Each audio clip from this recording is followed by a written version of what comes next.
Break के बाद आपको दोबारा खुशामदीद कहते हैं। अब हम जरा आगे डिस्कशन को बढ़ाने से पहले आमिर मतीन साहब को जवाब देना चाह रहे थे। जी, फिर मैं ये उस्मान बुज़दार के मुतालिक इनसे पूछ रहे थे कि उन पे आपके क्या ब्रेक में मुझे किसका फोन सुनने गए थे?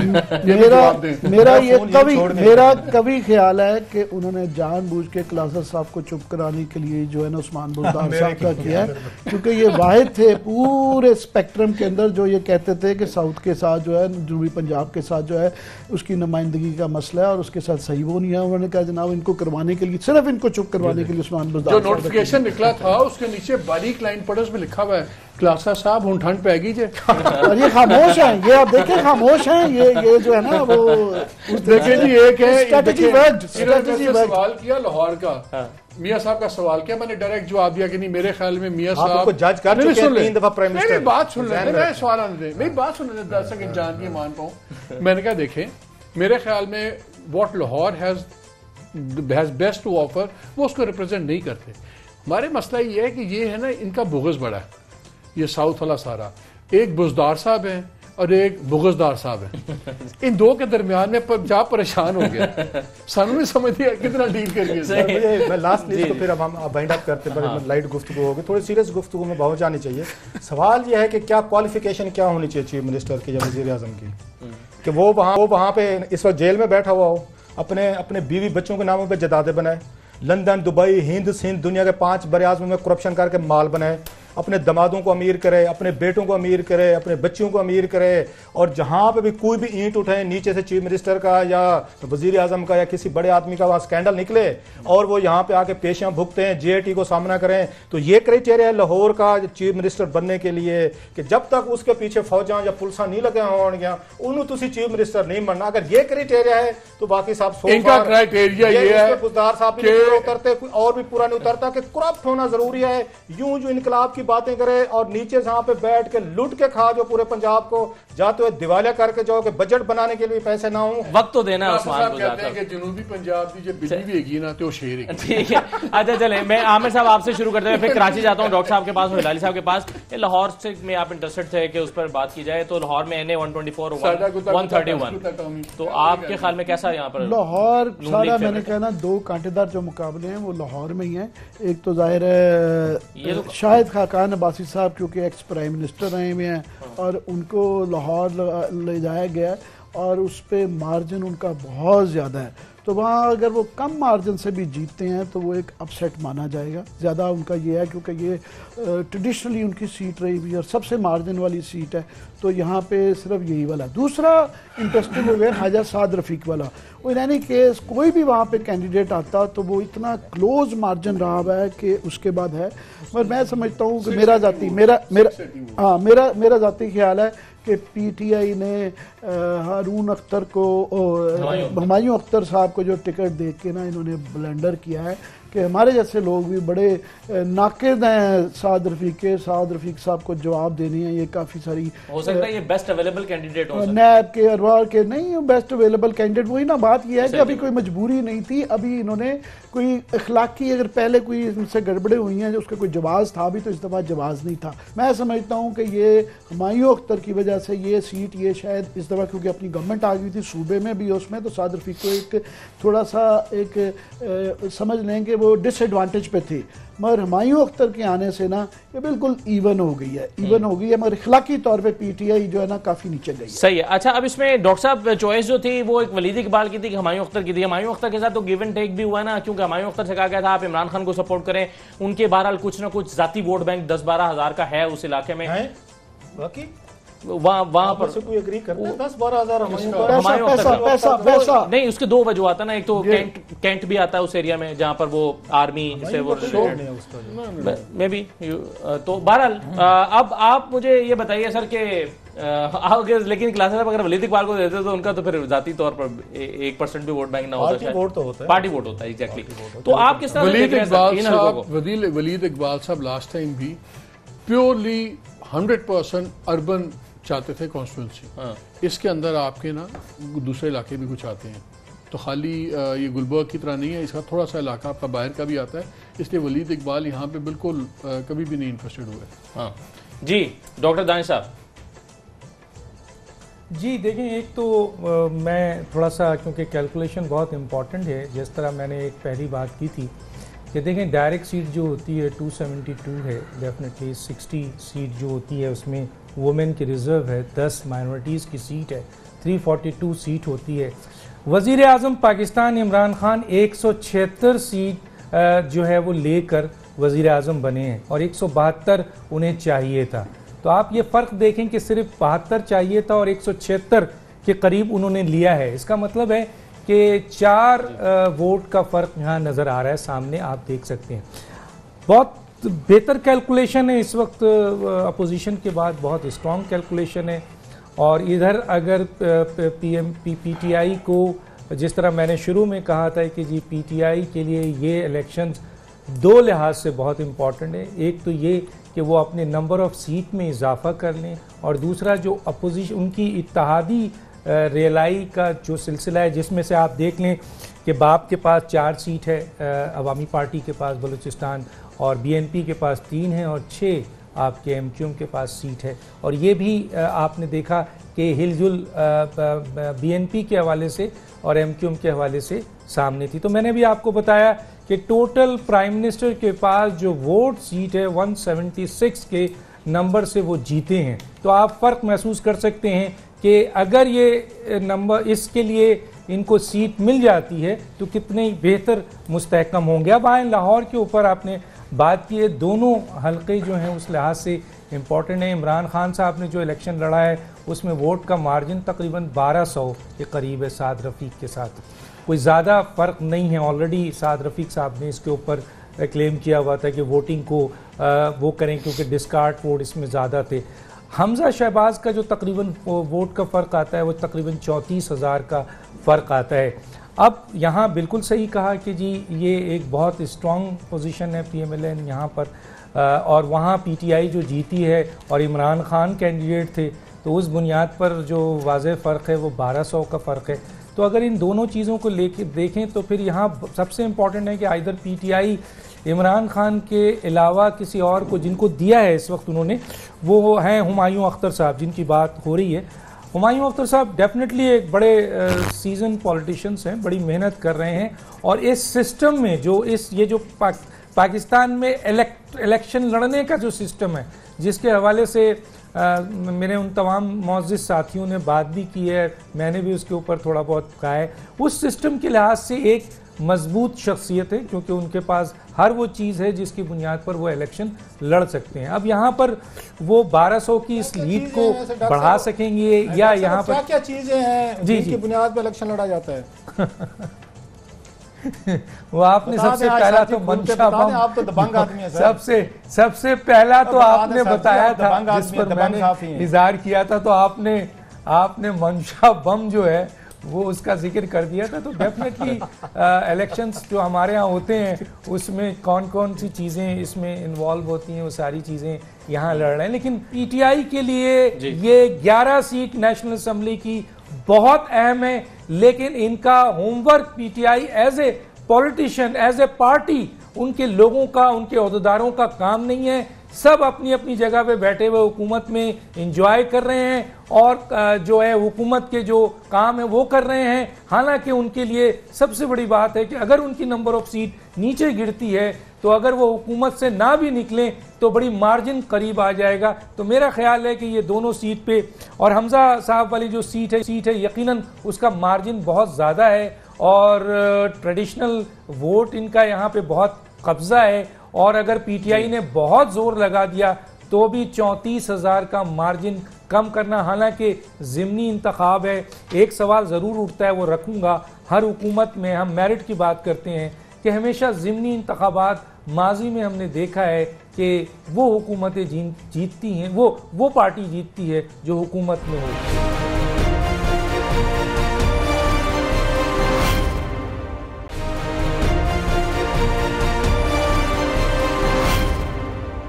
साथ में जो पीटीआई का शायद खाकान अब्बासी साहब के मुकाबले में गुलाम मोहिउद्दीन दीवान साहब हैं, इनका क्या बैकग्राउंड है? ये कश्मीर से हैं, एमएलए हैं शायद वहाँ से, और कश्मीरी बरादरी का वोट लेने के लिए। मैं इस पे एक बात करना चाह रहा हूँ, बार बार ये बात होती है कि जी 4 सीटों से वो बैठी हुई है पार्टी। बात यह है कि मैजिक फिगर 172 है, ठीक है ना। ए और इनके अलाइज का 176 है, आपने कर लिया। मुस्लिम लीग और इनके अलाइज जो से हैं ये इस मैजिक फिगर से मिनिमम 19 वोट दूर है, 19 से 20 वोट दूर है। इसलिए कोई गवर्नमेंट को किसी किस्म का थ्रेट नज़र नहीं आता मुझे, किसी किस्म का। सो इसलिए अगर कोई ये सोचे कि ये अदवी तादाद में बड़ा फ़र्क पड़ जाएगा, कोई बहुत बड़ा एक कि उस गवर्नमेंट को ओवर द शोल्डर कॉन्स्टेंटली देखना पड़ेगा, न्यूमेरिकली उसको नहीं देखना पड़ेगा, उसको ओवर द शोल्डर देखना पड़ेगा कि जो इनका हनीमून पीरियड है वो बड़ा थोड़ा है। दूसरी गवर्नमेंट्स का हनीमून पीरियड 1 साल मिल के प्लस होता है। मेरे ख्याल में इस मुल्क में सियासत का जो फैसले होने 6 महीनों के अंदर इस मुल्क में बहुत बड़े फैसले होंगे। इस मुल्क की सियासत अपोजिशन ने गवर्नमेंट की सियासत डिसाइड नहीं करनी। आई एम कन्विंस के और होता भी है जनरली गवर्नमेंट की सियासत जो होती है अपोजिशन की सियासत डिसाइड करती है। क्या ये करते हैं अगले 6 माह में इकॉनमी के ऊपर एडमिनिस्ट्रेटिवली, और ये नज़र आता है कि ये इंचार्ज है, अपने डिसीजंस ले रहे हैं, वो डिसाइड करेगी, वही तकवीत देगी या कमज़ोर करेगी अपोजिशन को। ये इलेक्शन मेरे नज़दीक ट्रेंड्स के लिए बहुत इंपॉर्टेंट है। देखिए जो अभी प्रोग्राम्स देखें आप, जनरली लोग देखें 45 दिन भले हो गए हों, लेकिन एक परसेप्शन मिलता है कि पाँव नहीं पड़ रहे गवर्नमेंट की अपनी जगह पे, एक हेडलेस चिकन की तरह चल रही है जिसको बार बार उनको आगे कहना पड़ता है। वो भी तक उन्हीं चीज़ों पे बात करते हैं, इतने अरबों का कर्जा, इतना फलाना, हम क्या करें, हमें एक 1 स्टेप फॉरवर्ड 2 स्टेप बैकवर्ड्स का 55 दिन हो गए, 55 दिन एक परसेप्शन बन रहा है। Perception are more important than reality. वो ये परसेप्शन ही हकीकत होते हैं सियासी तौर पे। I think that is the bigger thing. मेरे नज़दीक ये इलेक्शन में बड़ा इंपॉर्टेंट होगा कि परसेंटेजेस देखें, क्या पीटीआई का वोटर कम आया है, टर्नआउट में कम आया है तो कॉम्प्लेसेंसी का फर्क की वजह से आया कि वो कि ठीक है हम तो जीते, हम तो जीत ही जाएंगे, या इस वजह से आया कि वो खुद भी थोड़ा सा नाराज़ है। मैं लाहौर में लोगों से बात कर रहा था, किसी को फिक्र नहीं है अपनी सीट्स हारने की, पीटीआई वाले बारिंग दिस 131 वाली जो सी सीट है उसमें बहुत क्लोज है, लेकिन सबकी परेशानी ये है, वो कहते हैं कि यार हमें फोटो फीडबैक में कुछ लग रहा है कि लोग थोड़े से डिसल्यूजन हो रहे हैं Aahista Aahista. It's too early. एक ऐसी पार्टी जो बड़ी जेन्युइनली इस बात पे बहस नहीं हो सकती कि इमरान खान पॉपुलर लीडर है कि नहीं है, बहुत पॉपुलर है। होता ही है कि जब बहुत पॉपुलर लीडर आता है तो वो बड़ी उस शुरू के फेज में बहुत अनपॉपुलर डिसीजंस ले जाता है, क्योंकि उसको पता है कि ये मेरा गोल्डन पीरियड है, इसमें मेरे पे टेफ्लॉन कोटिंग है, I can take the right tough decisions. और फिर आहिस्ता आहिस्ता वो छेदना जगह जगह से उसमें छेद होने शुरू होते हैं। मुझे जो एक अलार्मिंग जो मेरे नज़दीक ट्रेंड देखने वाला होगा कि जो स्टीम है इमरान खान की पॉपुलैरिटी की, अगर उन्होंने उसको डायरेक्टली उस पर कैपिटलाइज ना किया तो ये बड़ी जल्दी टेफ्लॉन कोटिंग डैमेज होगी। और strength of the opposition lies in the weakness of the government. कोई ऑपोजिशन गवर्नमेंट को नहीं गिरा सकती, गवर्नमेंट्स ऑपोजिशन को खड़ा करती हैं। जैसे मैं लिखता होता था कि governments opposition's don't win elections, governments loose them. ये है बेसिक सियासत का रूल, और ये इलेक्शन हमें कुछ ट्रेंड शायद हमें इंडिकेट करा। ठीक है, अच्छा मैं एक और मौजू की तरफ बढ़ता हूं, और मैं पहले हिलाली साहब से फिर क्लासा साहब के पास आता हूं। हिलाली साहब पे मौलाना फजलुर रहमान साहब की पोजीशन को देख रहा हूं। 2 डेरा इस्माइल खान में 2 सूबाई असेंबली की सीटों पर इलेक्शन है जहां पर उन्होंने अपने भाई को खड़ा किया था, और उन्होंने वो दस्तबरदार हो गए, एक में पीपल्स पार्टी के उम्मीदवार के हक में और एक में अनजानी वजह की वजह से। लेकिन एक जो पॉपुलर वहाँ के पर नज़र रखने वालों की राय है वो ये है कि हार को देखते हुए वो दस्तबरदार हुए हैं, वहाँ के लोग ये कह रहे हैं। और इसी तरह से अकरम दुरानी साहब वाला जो हल्का था NA35, वहाँ पर भी तो शुरू में तवक्को की जाती कि मौलाना खुद लड़ेंगे। एक लोग ये कहते हैं कि मौलाना को अपनी जीत के इम्कानात पूरे नज़र नहीं आ रहे थे, इसलिए उन्होंने न लड़ने का फैसला किया ताकि इंसल्ट से बचा जा सके। आपके ख्याल में मौलाना फजलुर रहमान जो है वो क्या अनपॉपुलर हुए हैं इस दौरान में मजीद? देखिए सीधी सादी बात यह है कि मौलाना साहब जो हैं वो नहीं मानते हैं कि वो हारे हैं इलेक्शन, वो कह रहे हैं उनको हराया गया है। तो ये कहना कि वो समझते हैं कि उनकी जीत नहीं होती, ये वो that's wrong. He is absolutely convinced कि वो जीत रहे थे और जीत गए थे और उनको हराया गया है। तो ऐसे जब आदमी का एक फ्रेम ऑफ माइंड होता है, आप कैसे कह सकते हैं कि ही इज डिस्पिरिटेड और उनको has no sense of hope. अब दूसरी बात यह है कि मेरे ख्याल में जो मालिक साहब ने कहा है वो सही है। देखिए मैं तो पूछने वाला था, जब हम ये शो कर रहे थे तो मैंने पूछने वाला था, मैंने कहा यार ये इलेक्शन क्या will it change the government, क्या इसके फाउंडेशन शेक होंगे जैसे मालिक कह रहे थे? No not at all. क्या होगा ये इलेक्शन में भाई? 2-4 सीट कम हो जाएंगे, 2-4 सीट ज्यादा हो जाएंगे, उसमें क्या ट्रेंड हम देखेंगे कि हम एक प्रोग्नोसिस करेंगे फ्यूचर के लिए? इसलिए there's too little time has elapsed। तो मैं समझता हूं ये इलेक्शंस का कोई खास अहमियत नहीं है। इमरान खान का ट्रू टेस्ट आना है जब वो बीजिंग जाएगा। जब वो बीजिंग जाएगा और उनको अगर ऑफर आए, जैसे सब लोग कहते हैं इंशाअल्लाह ऑफर आए, इतने बिलियन ले लो, क्या IMF उनको इजाजत देगी? क्या उनके पास इतनी कुव्वत है कि IMF को कहें नो? जैसे आज इन्होंने कहा है ये असद उमर साहब ने कि अगर कंडीशंस ठीक नहीं है तो हम नहीं लेंगे। तो क्या ऑल्टरनेटिव है आपके पास? मैं मौलाना फजलुर रहमान के हवाले से पूछ रहा था जी। मैं समझता हूँ वो बिल्कुल डर गए हैं। उनका जो है आप देखें 20-30 साल बाद पहली दफा हुआ है कि वो उनकी पार्टी भी मोर लेस दोनों हुकूमतों में, ना बलूचिस्तान में ना KP में है ना सेंटर में है, ये 30 साल बाद हुआ है कि पहली दफ़ा वो किसी गवर्नमेंट का हिस्सा नहीं है, वो खुद इलेक्शन हार गए हैं। वो डर गए हैं कि दोबारा ये हारेंगे तो उनकी और बेइज्जती होगी। तो उनका बेस्ट चांस ये है कि 1-2 साल और इंतज़ार करें और सेनेट के अंदर जब नेक्स्ट इलेक्शन होंगे तो उसमें एज सेनेटर रख के आ जाएँ। मजीद अपनी बेइज्जती से बचने के लिए जो है ना वो इलेक्शन नहीं लड़ रहे हैं, हौसला नहीं कर रहे हैं, पहली बात। दूसरा मैं ये कहना चाह रहा हूँ कि अभी ये बात हुई थी, हिलाली साहब ने बड़ी अच्छी बात की, कभी कभी करते हैं वो, कभी कभी करते हैं, ज्यादातर वो सोर्सेज वाली खबरों पे ना तो वो हिलाली साहब सुने जरा मजाक कर रहा हूँ सर, I'm taking liberties। वो मगर इन्होंने बड़ी अच्छी भी बात की थी चाइनीज मॉडल की। चाइनीज मॉडल जो है ना उसको वो अब खुद they like to call it meritocracy, जो है ना कि मेरिट की हुकूमत। और ये वाकई मैंडरीन्स का सिस्टम और सोशल ये जो ब्यूरोक्रेट्स को मुकाबले में एक इम्तिहान में जिसे हम CSS कहते हैं क्या कहते थे, वो लाने का निज़ाम दुनिया को उन्होंने दिया। साथ में उन्होंने जो अब कर दिया हुआ है कि पॉलिटिशियन भी जो है ना उसको भी मेरिट के जरिए ऊपर लाया जाता है, जैसा कि सही मेरिट और दुनिया में सक्सेसफुल मॉडल जो है ना इकोनॉमिक मॉडल कम से कम जो है वो अब चाइनीज ही चल रहा है। मगर हमारे यहाँ जाहिर है कुछ तरह की सेंट्रल कोई पार्टी तो वन पार्टी सिस्टम तो है नहीं है कि हम यहाँ पे ला सकें। तो उसका करीब हमारे यहाँ क्या हुआ है कि ना डेमोक्रेसी रही है और जो है एक चीज़ कहलाती है अंग्रेजी में जिसे कहते हैं ओलिगार्की, वो होता है कि rule of a few rich people के हुक्मरानी जो है ना उमरा के चंद अफराद की रह जाती है। मायू अख्तर्स ऑफ द वर्ल्ड जो है ना जो मर्जी पार्टी हो इन्होंने इकट्ठे होना हुकूमत ये करना है। शहरों में 3 चीज़ें देखी जाती हैं, या तो पेट्रोनेज जिस तरह हमजा ने पिछले 30-40 साल में लोगों को नवाजा हुआ है, हर गली मोहल्ले में किसी को नौकरी दिलवाई हुई है, ओब्लाइज किया हुआ है, तो या ये देखा जाता है ये मायू अख्तर जैसे बंदे को कैंडिडेट आप जब बनाते हैं तो 2 ही क्राइटेरियन, एक ये है कि वो पैसा खर्च रहे हैं, दूसरा ये है कि मनशा बम जैसे बंदे ना उन्हें 4-5 बम अपनी ना उसके अंदर रखे हुए हैं, गराज के अंदर बांधे हुए हैं।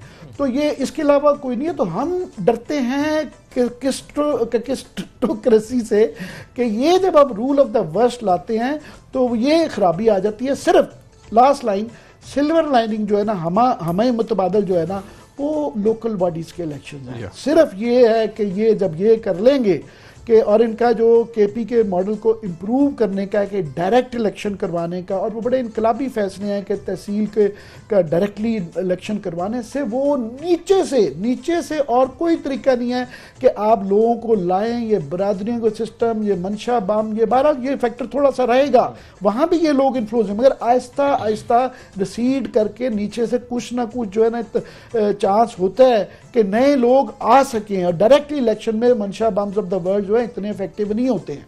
एक मैं बात सब करनी है आमिर की बात पे, आपने पहले एक सवाल किया था ये इलेक्शन पे, कलेक्टिव जिल्लत का एक बड़ा फायदा होता है, उसमें इंडिविजुअल इज्जत बची रहती है ठीक है ना।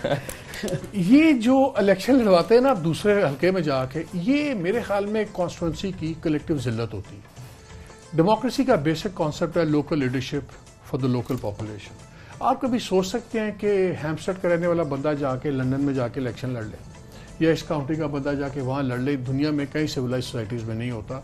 यूनिक थिंग ये होता है जहाँ आपको पता हो कि ये हमारे खूंटे पे बंधे हुए सारे हैं, ये हमारे गधे बैल सारे हैं, हमने इसको यहाँ से ला के वहाँ करना है, और ये सारे लोग जाके ना मैं करके वोट डाल के आ जाएंगे। I think constituencies, I hope वो दिन आ जाए हमारी ज़िंदगी में, नहीं आएगा वैसे, चले हमारे बच्चों की जिंदगी में आ जाए इंशाल्लाह, कि ये रिजेक्शंस होनी चाहिए। जिस तरह बॉडी रिजेक्ट करती है ना एलियन ऑर्गन को, ये पॉलिटिक्स को भी रिजेक्ट करना पड़ेगा एलियन ऑर्गन्स को। ये नहीं हो सकता कि एक लीडर फैसला कर ले और मोहम्मद मालिक को जाके कराची से इलेक्शन लड़ा दे। वाई? और मोहम्मद मालिक लड़ भी ले और लड़ भी ले और पता और भी जीत भी जीतेगा जाए। भी और जीत और भी जाए। पता भी हो कि जीत भी जाएगा। दिस इज कलेक्टिव जिल्लत, ऑनेस्ट टू गॉड। इतनी ये अगर आप समझें, लेकिन इज्जत बेइज्जती का कॉन्सेप्ट ये है कि ये बड़ी जल्दी एक लफ्ज अंग्रेजी का प्रैग्मेटिज्म, जिसको हम बुर्दबारी कहते हैं, हम कन्वीनियंस समझौता करना बड़ा कन्वीनियंट होता है, हमेशा बड़ा इजी होता है। It's very convenient to be pragmatic. तो हम कहते हैं नहीं आदेश किएगा, वो हमारी पार्टी का लीडर है। बात यह है कि अगर जिस बंदे को अपनी कॉन्स्टिट्यूंसी रिजेक्ट कर दे, उसको दूसरी कॉन्स्टिट्यूंसी पे लाने का मतलब है कि या उस कॉन्स्टिट्यूंसी के लोग झूठे थे या ये दूसरी कॉन्स्टिट्यूंसी के लोग बेवकूफ के बच्चे हैं। दोनों की जिल्लत है इसमें। मुझे ये लॉजिक किसी भी डेमोक्रेटिक प्रिंसिपल से समझ नहीं आती। वेट सर, ब्रेक ले लें, मुख्तसर ब्रेक ले लेते हैं नाज़रीन। ब्रेक के बाद वापस आते हैं, हमारे साथ रहिए।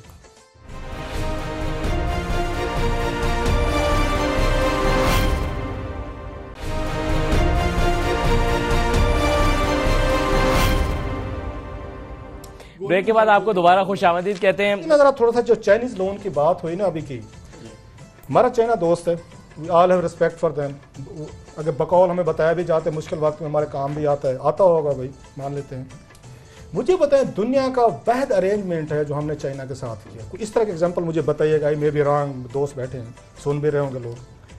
ये चाइना हमें लोन देता है, $1 भी चाइना से पाकिस्तानी बैंकों में ट्रांसफर नहीं होता, स्टेट बैंक में। हमें अमेरिकन में अगर $1.5 अरब दे रहे थे ना, $32 billion according to their understanding 15 years में हमने दिए हैं, वो ट्रांसफर हुए हैं वाया बैंकिंग, वायर हुआ है और स्टेट बैंक के खाते में। अभी IMF के पास आप जा रहे हैं ना, IMF अगर लोन देगा ये ट्रांसफर करेगा पैसा आपको। अब वर्ल्ड बैंक देता है, प्रोजेक्ट लोन देता है, ट्रांसफर करता है। एशियन डेवलपमेंट बैंक ट्रांसफर करता है। सऊदी अगर ग्रांट दें, वो खरायत दें, जो भी करें वो ट्रांसफर करते हैं। ये दुनिया का कंसेप्ट। अगर मैंने लोन लेना है, अगर मुझे पैसे चाहिए आपसे, मैं आपके पास आता हूँ, शरायत मानता हूँ, आपको मैं उसके बदले वो भी दूंगा, सूद भी दूंगा, वापस भी करूंगा। आप मेरे अकाउंट में ट्रांसफर नहीं करते पैसे, मैंने आपके अकाउंट में ट्रांसफर करना। अब चाइना के साथ हमारी क्या अंडरस्टैंडिंग है? वो लोग जो डील करके, मैं उनसे जरा पूछना चाहता हूँ कि चाइना अब क्या किया है, सिस्टम क्या है जो हमें $60 बिलियन का सिपैक हो रहा है। हुआ क्या है कि चाइना ना एग्जिम बैंक है, उन्होंने अपनी ही एक पार्टी को उन्होंने ठेका दे दिया, फॉर व्हाटएवर जो भी करना है। उन्होंने वो पैसा जो है जितने भी है $60 बिलियन सपोजली, उन्होंने एक अकाउंट से निकाला है, अपने दूसरे बैंक अकाउंट में डाल दिए उस कंपनी के। उसने वहां से अरेंजमेंट किए हैं, क्या किए हैं, नोबडी नोज अब तक। और वो पाकिस्तान में प्रोजेक्ट्स भी कर रहे हैं। अब कल को हमने लोन वापस करना है, हम ये काम कर सकते हैं। State Bank of Pakistan just asking for, मतलब मैं ओपिनियन लेना चाह रहा हूँ। कल को हमने $60 अरब देना है, जैसे चाइना ने किया है कि एक अकाउंट से उठा के दूसरे में डाल दिया। हम कल को स्टेट बैंक ऑफ पाकिस्तान में, क्या यही चाइना को हमने लोन वापस करना है? हम यहीं पे वही काम करें, एक अकाउंट से डॉलर उठाएं और दूसरे में रख दें। अगर ये $60 बिलियन ट्रांसफर होता IMF की तरह, वर्ल्ड बैंक, अमेरिका दीगर की तरह, हजूर ये टक्के टोकरी ना होते। आज हमारे जो है ना रिजर्व जो लोन के भी सही इस वक्त आपके टॉप पे होते। तो इसको जरा समझने की जरूरत है। इमरान खान साहब जो अगर चाइना जाए, उनके साथ बात करें, तो भाई साहब लोन तो हमने तो आपको डॉलर देने वापस, तो आप हमें डॉलर क्यों नहीं भेज रहे? भाई मुझे नहीं समझ आते। somebody must explain इसको थोड़ा सा इसको क्लैरिटी कर ले, कंफ्यूजन पड़ती है आपकी जो से है ना। इसमें जिस तरह एक बिजनेस में होता है सप्लायर्स क्रेडिट, फॉर एग्जांपल, कि मैं आपको कहता हूँ कि जी मैं आपको चीज़ दे रहा हूँ, पैसे बन रहे हैं और उसके पेमेंट्स की टर्म्स होती हैं। आपके ये एज सच डायरेक्ट लोन्स नहीं हैं, आपके इन्वेस्टमेंट लोन्स हैं, आपके प्रोजेक्ट इन्वेस्टमेंट्स हैं जिनकी डिफरेंट मैच्योरिटी पीरियड्स हैं, डिफरेंट उनकी जस्टेशन पीरियड है। हमने वापस करना है, आप उनको डॉलर वापस भेजेंगे उनके अकाउंट में। देखिए मैं बताता हूँ, अब आपके जो डॉलर्स आएंगे भी ना, वो बिकॉज इन्वेस्टमेंट लोन्स हैं, वो ये नहीं होगा कि आपको ट्रांस दे देंगे वर्ल्ड बैंक आपको, स्टेट बैंक को।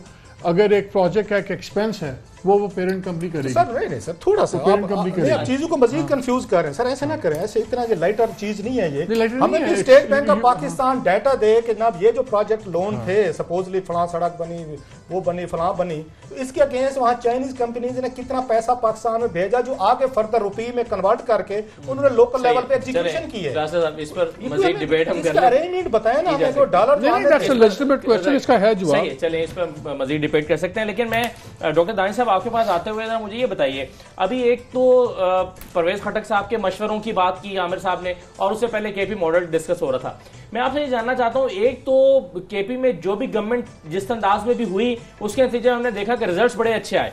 अच्छा, दूसरी बात यह है कि अब जो ज़मीनी इलेक्शन होना जा रहा है इसमें मेरी जो कैलकुलेशन उसके मुताबिक एक आध सीट को छोड़कर बाकी सारी सीटें पीटीआई के हक में तकरीबन क्लियर नजर आती हैं। एनालिसिस गलत भी हो सकता है लेकिन अभी तक ऐसा लग रहा है।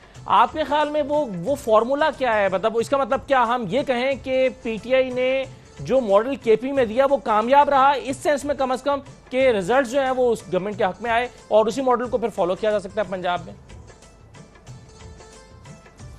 देखें, इससे पहले कि मैं आपके सवाल का जवाब दूं, एक बात ज़रूर करना चाहूँगा, ये मेरा अपना ओपिनियन है, इससे इख्तलाफ भी किया जा सकता है कि जी नंबर ऑफ़ गेम्स पार्लियामेंट में बहुत अहम होता है। ये सिर्फ ये नहीं होता है कि जी अपोजिशन जो है वो इतने वोट ले ले और वो आकर हुकूमत बना ले, नहीं, एक और पॉइंट भी होता है और वो ये होता है कि प्राइम मिनिस्टर जो है वो वोट ऑफ कॉन्फिडेंस की तरफ चला जाता है अगर उसके पास नंबर ऑफ़ गेम नहीं होता है। जैसे मैंने जिक्र किया था कि इस वक्त प्राइम मिनिस्टर के पास 176 वोट है और 172 जो है वो उसकी प्राइम मिनिस्टर बनने के लिए उसको सिंपल मेजॉरिटी का चाहिए।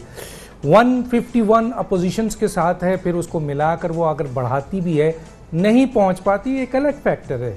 हम ये नहीं कह रहे कि जी अपोजिशन हुकूमत बना लेगी, लेकिन ये माजी की चीज़ों को देखते रहते हैं। माजी में जो वोट ऑफ नो कॉन्फिडेंस आया उन तमाम चीज़ों में ये बहुत क्लोज नंबर है पाकिस्तान में, और नंबर ऑफ़ गेम्स की अपनी जगह इम्पॉर्टेंस है, चाहे कोई माने या ना माने। सिर्फ इसलिए नहीं कि अपोजिशन हुकूमत बना लेगी, इसलिए भी कि हुकूमत आइदर वो वोट कॉन्फिडेंस का ले सकेगी अगर फ़र्ज़ कीजिए कि उसका एक इलाई MQM जो इस वक्त बातचीत चल रही है, मैं कराची में बैठा हूँ, 2-3 बहुत मेजर इश्यूज़ हैं, उसके ऊपर उनके बयानात भी आए हुए हैं, अगर वो विड्रॉ करते हैं 6 वोट के साथ तो फिर प्राइम मिनिस्टर को कहा जाएगा कि आप वोट ऑफ कॉन्फिडेंस लीजिए, 172 वोट दीजिए, अपोजिशन ना भी हुकूमत बनाए। लेकिन अगर prime minister vote of confidence नहीं दे सके तो आप खुद जानते हैं कि कानून और आइन मैं यहाँ बताना नहीं चाहता, सब आप सबको पता है।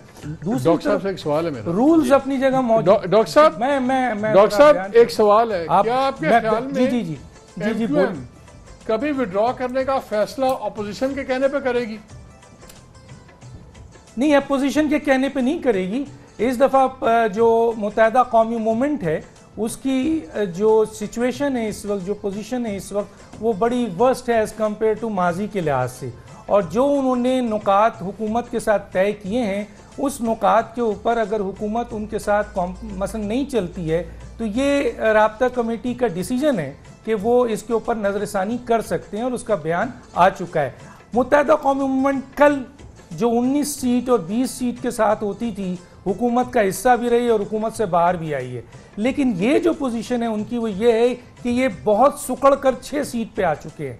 तो इस तरह से इसी तरह अख्तर मेंगल साहब का बड़ा क्रूशियल और 2/3 की मेजॉरिटी से नहीं भी चली, तो ये नंबर्स जी यही मैं कहना चाह रहा हूँ, यही मैं कहना चाह रहा हूँ, यही मैं कहना चाह रहा था। जो आपने मेरी बात की तस्दीक कर दी, जो आपने मेरी बात की तस्दीक कर दी कि नंबर ऑफ गेम्स जो है, आपसे थोड़ा सा इख्तिलाफ करते हुए अगर आप इजाजत दें 1 मिनट, आपने दूसरी दफा ये बात की है, बात यह है कि नंबर्स गेम में इस वक्त आज के दिन में पीटीआई वल्नरेबल थी क्योंकि 166 चाहिए हैं हाउस में, मौजूदा हाउस में 166 चाहिए थे, वो 176 ले गए। अगर पीएमएल एमक्यूएम और अख्तर मेंगल साहब की पार्टी मिल जाती तो आज ये पॉसिबल था। कल के बाद बाई इलेक्शन में 12 में से अगर वो 10 भी ले जाते हैं, 9 भी वो और उनके एलाइज ले जाते हैं तो उनकी बहरहाल मुस्तहकम, वो 6 भी ले जाते हैं तो वो मुस्तहकम होते हैं। तो उसके बाद नंबर्स गेम में फिर सारी एमक्यूएम, सारी अख्तर मेंगल और 2 इंडिपेंडेंट रह गए हैं, ये सारे भी मिल जाए ना तो भी बड़ा मुश्किल हो जाता है उनके लिए मेजॉरिटी करना। आज वो अनस्टेबल हैं स्लाइटली, कल वो सिक्योर हो जाएंगे। आप वो खुद कह रहे हैं, आप खुद ये कह रहे हैं, मैं तो यही कह रहा हूं कि देखें अगर कल 10 की 10 सीट, 12 की 12 सीट फर्ज कीजिए पीटीआई ले जाती है तो उसकी अगर उसकी 9 सीट हटती भी है एमक्यूएम की और अख्तर मेंगल की, बड़ा बेसिक इश्यूज है अख्तर मेंगल के साथ। अख्तर मेंगल ने ऑन एयर इस बात को कहा भी है, और हुकूमत के जो नुमाइंदे हैं, जो लोग हैं, वो किसी न किसी हद तक अख्तर मेंगल को जो है वो मेंटेन तो कर रहे हैं। लेकिन दो बड़ी बेसिक इशू है, एक है गवादर के ऊपर उनका जो स्टैंड है रेकोडेक के ऊपर, वो बहुत ही क्लियर है, और दूसरा जो है वो है आपके अफगान जो नेशनलिटी के हवाले से है, और हुकूमत का स्टेटमेंट इसमें है। और इस हवाले से मैं वजीर पेट्रोलियम से भी मिला था, तो उन्होंने गवादर के हवाले से बड़ी पॉजिटिव चीज हुकूमत की बताई थी, जो जाती है अगेंस्ट अख्तर मेंगल के। मैं ये प्रिडिक्ट कर रहा हूं, हो सकता है जिस तरह मालिक ने कहा कि एक वोट से भी हुकूमत 5 साल चल सकती है, बिल्कुल चल सकती है, और एक बहुत बड़ी मेजोरिटी भी गिर सकती है। ये नंबर ऑफ गेम्स है, मैं यही कह रहा हूं।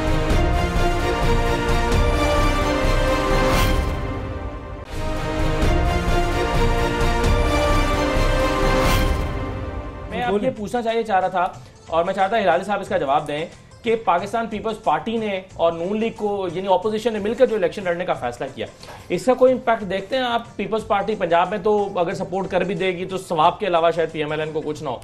आप या एक लार्जर एक पिक्चर में हमें शायद लगा है कि ऑपोजिशन जो है वो इकट्ठी है, इसके अलावा आपको ये इलेक्शन में वो ट्रांसफॉर्म होता देखते हैं ये हिलाली साहब? देखिए, ये जो पार्टीज हैं ये दो इकट्ठे हुए हैं, not at the party level, not at the grass roots level, ये इकट्ठे हुए हैं द टॉप लीडरशिप लेवल। इनको पता है दे विल सिंक टुगेदर और दे विल स्विम टुगेदर। अगर एक दूसरे को छोड़ दिया तो जब एक जाएगा जेल में, उसके पास वो लेवरेज जो होती है जेल के बाहर, वो इतनी कम हो जाएगी कि शायद लोग भूल जाएं उनको। और अगर दूसरा पार्टी जेल चले जाए और वो नहीं हो, वो leadership of the other party ना हो, तो मेरे ख्याल में वही सिचुएशन होगा। They have to stick together. मैं आपको बता सकता हूं, इसलिए कि मैं एक जमाने में थोड़े वक्त के लिए एक ऐसी जगह पे बैठा हुआ था कि द शरीफ्स और द भुट्टोस और द जरदारीस, जो भी आप इनको बताना चाहते हैं, इनमें इनको अपने लोग amongst each other काफी सिंपैथी है। They face the same problems। देखिए, एक छोटी सी बात बताऊं, जब जनरल नसीरुल्लाह बाबर ने बेनजीर को कहा था कि हमने नवाज शरीफ साहब के वालिद साहब को अरेस्ट किया था और वो रेजिस्ट कर रहा था अरेस्ट, तो जिन लोगों ने उनको ले जाना चाहते थे उन्होंने उनको खींचा, तो थोड़े वो सीढ़ियों पे वो गिर गए। मैं आपको बता रहा हूं, पहली चीज जो बीबी ने कहा, उन्होंने कहा, जनरल साहब, I have told you are never to arrest anybody who is related to a member of parliament of the provincial or national assembly. Why did you do that? Release him. भाई, वो general कह रहा था कि इज्जत से हम गए थे, एक वारंट के साथ गए थे, हर लीगल प्रोसीजर को हमने ये किया, फिर भी जब उसने रेजिस्ट किया, जब वो ले जा रहे थे, तो गलती से शायद जोर से खींचा, थोड़ा सा उनका पैर फिसल गया। तो I am trying to tell you, मैं बड़ा आई वाज शॉक्ड, इसलिए कि जब बीबी के अपने भाई मुर्तजा भुट्टो पुलिस स्टेशंस पे एक से एक जा रहा था अपने लोगों को छुड़ाने के लिए, और एसएचओ उसको थप्पड़ मार रहा था, और नसरुल्लाह बाबर मेरे सामने आके उनको कहा था कि ये देखिए प्राइम मिनिस्टर, ये हो नहीं सकता, हमारा कोई डिसिप्लिन रहेगा नहीं अगर आपके भाई जाके लोगों को थप्पड़ मारता है। तो उन्होंने क्या कहा, उसके भाई के लिए उसने क्या कहा, let the law take its course. तो इन अदर वर्ड्स, अगर पीपल्स पार्टी वालों का दिल ना दुखे और हलाली साहब का भी दिल न दुखे, तो बीबी मोहतरमा भी कोई कानून का इतना बड़ा मुजस्समा नहीं थी। ये शेख रशीद जैसा भी था, सियासी दुश्मन था, 1 साल यहाँ लड़ाई होती रही थी, उनको नेशनल असेंबली में प्रोडक्शन ऑर्डर का था, स्पीकर ने कहा हुआ था कि जनाब लेके आए, यूसुफ रजा गिलानी थे उस वक्त स्पीकर, बीबी अलाउ नहीं करती थी। वो इकबाल हैदर बेचारे ने अपनी नौकरी उसकी चली गई थी क्योंकि उसने पीछे से मनूवर करके ये कर लिया था। सो ऐसा नहीं है, ब्लैक एंड व्हाइट नहीं है। दूसरा, मैं agree with due apologies, agree नहीं करता कि ये जो है ना दायमी इत्तेहाद है नून लीग का, पीपल्स पार्टी का, ये चलता रहेगा, कभी टूटेगा कभी बनेगा, depending on the day, depending on the issue, के इशू क्या है। वो इसलिए कि ये तो बिल्कुल नीचे जा चुकी भी है नून लीग। पीपल्स पार्टी के भी स्टेक्स हैं, उनके पास सिंध की एक गवर्नमेंट है, उनका एक जो है ना उनको अपनी, वो जेल में जा चुके हैं, इनके जाए जाने का इम्कान है। सो वो देखेंगे जहां इनको सूट करेगा इनके साथ मिल जाएंगे, जिस दिन सूट नहीं करेगा उस दिन नहीं मिला करेंगे। सो ये कोई वो जो कहते हैं ना कार्व्ड इन स्टोन, ये कार्व्ड इन स्टोन नहीं है इन दोनों की, ये जो वक्ती तौर पर इत्तेहाद है पंजाब के अंदर नजर आ रहा है। लेकिन इन इलेक्शंस को देखते हुए मालिक साहब, इसमें अगर पंजाब असद एक रिस्पॉन्ड करना है, जाके पीपल्स पार्टी को सपोर्ट करे तो इससे कोई फर्क पड़ेगा? असद एक रिस्पॉन्ड करना है, मुझे रिस्पॉन्ड करना है।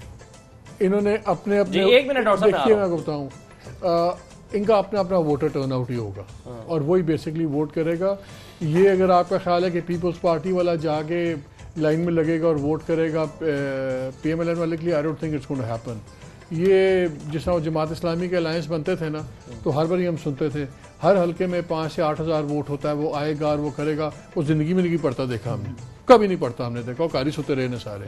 आई डोंट थिंक ये सिर्फ एक हवा में बनाने की और एक थोड़ा सा एक आप इन्वायरमेंट क्रिएट करते हैं, जैसे पार्टीज इन्वॉल्व हैं और बड़ा प्रोएक्टिवली इसमें इन्वॉल्व हैं। वोटर अपने अपने ने जाना है, ये पार्टीज जाके शुक्राने के नफल अदा करेंगे और इनके ही अपने वोटर्स पूरी तादाद में निकलना। सही है जी। डॉक्टर साहब कुछ रिस्पॉन्ड करना चाह रहे थे आप? मैं ज़रा मतीन मेरे भाई, बड़े प्यारे भाई ने जो बात की थी प्रोडक्शन ऑर्डर और मोहतरमा बेनज़ीर भुट्टो के हवाले से, तो मैं ज़रा से कोट करना चाहता हूँ कि देखें जो प्रोडक्शन ऑर्डर है ना, रूल्स 10 बिजनेस रूल 108, उसमें बाज़ाब्ता तौर पर कस्टडी का लफ्ज़ मौजूद है, लेकिन जो चीज़ जो 108 की बात कर रहा हूँ मैं, 108 बिजनेस रूल जिसके ऊपर स्पीकर जो है वो प्रोडक्शन ऑर्डर निकालता है, तो उसमें लिखा हुआ है वाज़ेह तौर पर कि ये आप उस सूरत में बुलाएंगे उस जो कस्टडी में होगा जब कोई नेशनल असेंबली में अहम इजलास होगा, मसलन कहीं वोटिंग हो रही है या कोई नेशनल इश्यूज के ऊपर उनका आना जरूरी है। तो अगर स्पीकर कोई चीज निकालता है तो प्राइम मिनिस्टर ऑफ पाकिस्तान ये देखेगा कि नेशनल असेंबली के ऊपर इवन कि ये जो है वो डिस्क्रिशन है, बिल्कुल डिस्क्रिशन है स्पीकर का, लेकिन ये भी देखा जाएगा कि आया वो अपना डिस्क्रिशन, वो अपना डिस्क्रिशन सही निकाल यूज कर रहा है या नहीं कर रहा, वो कहे जिसको प्रोड्यूस करे तो ये प्राइम मिनिस्टर नहीं सर नहीं, ऑर्डिनरी इजलास में नहीं आ सकता, रूल्स लिखा हुआ आप निकाल के पढ़ लें रूल्स। आप सर एक मिनट, मैं आपका अपना पॉइंट ऑफ व्यू सही है, आपका अपना पॉइंट ऑफ व्यू, आप नहीं सर आपका अपना पॉइंट ऑफ व्यू सही है, लेकिन किसी लीगल जो जानते हैं उनको फोन करके लीगल भी यही बताएगा। मैं इसमें चीज क्लियर कर दूं, डॉक्टर साहब मैं आप दोनों की सुलह करवा देता हूं, बड़ी सिंपल चीज है। मैं अभी आप दोनों के व्यूज पे देखिए। जब जी आपकी जो इंटरप्रिटेशन वो ये है कि जब वो एक नेशनल इंपॉर्टेंस का सेशन होगा तो तब स्पीकर उसको बुलवा सकता है। जब स्पीकर समन करता है, प्रोडक्शन ऑर्डर इशू करता है, it means that he has applied his mind and he is considered कि उस बंदे की प्रेजेंस इंपॉर्टेंट है। It is deemed to be perceived कि he has applied his mind और ये हो गया। तो उसका प्रोडक्शन ऑर्डर आने का मतलब होता है कि स्पीकर कन्विंस्ड है कि इसकी presence is required and it is a matter of national importance. और टेक्निकली देखा जाए तो नेशनल असेंबली का हर सेशन नेशनल इंपॉर्टेंस का सेशन होता है। पर्टिकुलर वोटिंग पैटर्न जिस तरह सर अगर होता है तो रूल ऑफ बिजनेस वो स्पेशल ओकेजन्स हैं सर, अगर होता है मालिक साहब, अगर होता है तो रूल्स बिजनेस 108 से ये लफ्ज हज़फ कर दें कि किसी इंपॉर्टेंट इवेंट्स में इन्हें बुलाया जाएगा, फिर ये निकाल दें। और अगर सारा सेशन होता है और सारे इंपॉर्टेंट सेशन है तो ये लफ्ज ओके सर, लेकिन इसका फैसला करने की अथॉरिटी कोई तो होगी ना, वो फैसला करने की अथॉरिटी मालिक साहब के पास स्पीकर है। जब भी इजलास होता है इंपॉर्टेंट एजेंडा होता है, मैटर होता है। अगर स्पीकर किसी और के ऊपर छोड़ देंगे तो फैसला तो फिर कोई और करेगा कि इंपॉर्टेंट है या नहीं। और मैं बिजनेस रूल से ऊपर आई होता है, मैं आइन की बात कर रहा हूं। अच्छा आखिरी 1.5 मिनट है, 1.5 मिनट में जरा वाइंड अप करते हैं। Rules of procedure of subservient to the constitution. जी अच्छा, मैं जो सवाल मैंने पहले किया था, इकबाल हैदर को ये कहा, उसने इकबाल हैदर को ये कहा, तुमने मुझसे पूछा क्यों नहीं, और कोई जवाब नहीं था इकबाल हैदर का। वो ऐसा नहीं था कि स्पीकर का जो रूल था, अगर वो कहता स्पीकर इलेक्शन पर वाइंड अप करना चाहूंगा। चले, लेकिन अब मुझे बताया गया कि वक्त खत्म ही हो गया है, तो अब हम 1 घंटे की जो ब्रेक है वो लेंगे न्यूज़ बुलेटिन के लिए, और फिर 10 बजे वापस जब आएंगे तो उसमें फिर हम कल जो इलेक्शंस होने जा रहे हैं उसके बाद से मजीद बात करेंगे। अब तक के लिए जो मेरे साथ मेहमान मौजूद है, मैं सबका शुक्रिया अदा करूंगा। इजाज़त दीजिए, अल्लाह हाफ़िज़।